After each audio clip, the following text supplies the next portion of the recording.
নীলফামারী সদরে বিয়ের দাবিতে প্রাইভেট শিক্ষক মনিরুজ্জামান বাবুর বাড়িতে অনশন করছে দশম শ্রেণীর এক ছাত্রী। রোববার বিকেলে সদর উপজেলার রামনগর ইউনিয়নের বড় খাতামাতপাড়া গ্রামে শিক্ষকের বাড়িতে ওই শিক্ষার্থীকে অবস্থান নিতে দেখা যায়। এর আগে শনিবার রাতে প্রাইভেট শিক্ষক মনিরুজ্জামান বাবুর বাড়িতে ওঠেন ওই ছাত্রী। এ নিয়ে এলাকাবাসীর মধ্যে চাঞ্চল্যের সৃষ্টি হয়েছে।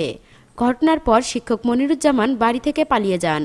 অভিযুক্ত শিক্ষক সদর উপজেলার চাঁদেরহাট বালিকা উচ্চ বিদ্যালয়ের ল্যাব অপারেটর হিসেবে কর্মরত রয়েছেন ও তিনি রামনগর ইউনিয়নের বড় খাতামাতপাড়া গ্রামের মোকসেদুল ইসলামের ছেলে। খোঁজ নিয়ে জানা গেছে, বছর 2 আগে মনিরুজ্জামান বাবুর কাছে প্রাইভেট পড়ার সময় ওই ছাত্রীর সঙ্গে তার প্রেমের সম্পর্ক গড়ে ওঠে। ওই ছাত্রী বাবুকে বিয়ের জন্য চাপ দিলে তিনি তালবাহানা করতে থাকেন। পরে উপায় না পেয়ে ওই ছাত্রী শিক্ষক বাবুর বাড়িতে বিয়ের দাবিতে অনশন শুরু করে। অনশনরত ছাত্রী বলেন, বিয়ের প্রতিশ্রুতি দিয়ে বিভিন্ন সময় আমার সঙ্গে শারীরিক সম্পর্ক করেছেন। এখন বিয়ে করার কথা বললে তিনি তালবাহানা করেন। তিনি আমাকে বিয়ে না করলে নিজেকে শেষ করে ফেলব। আমি কাল থেকে কোনো কিছু মুখে দেইনি। সে আমাকে যতক্ষণ বিয়ে না করবে আমি না খেয়ে থাকব। পলাতক থাকায় এ বিষয়ে মনিরুজ্জামান বাবুর মন্তব্য পাওয়া যায়নি। তার পরিবারের সঙ্গে কথা বলার চেষ্টা করলেও তারা কথা বলতে রাজি হয়নি।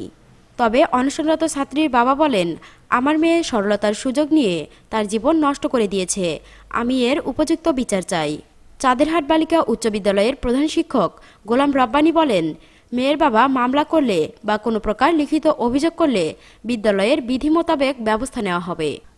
রামনগর ইউনিয়ন পরিষদের ইউপি চেয়ারম্যান ওবায়দুল ইসলাম বলেন, শনিবার রাত থেকে মেয়েটি বিয়ের দাবিতে প্রাইভেট শিক্ষকের বাড়িতে অবস্থান করছে। সে তার দাবিতে অনড়, অথচ মেয়েটির বয়স অনুযায়ী সে এখনও বিয়ের জন্য যোগ্য নয়। তাই উভয় পরিবারকে সমঝোতার মাধ্যমে মীমাংসা করার জন্য বলেছি।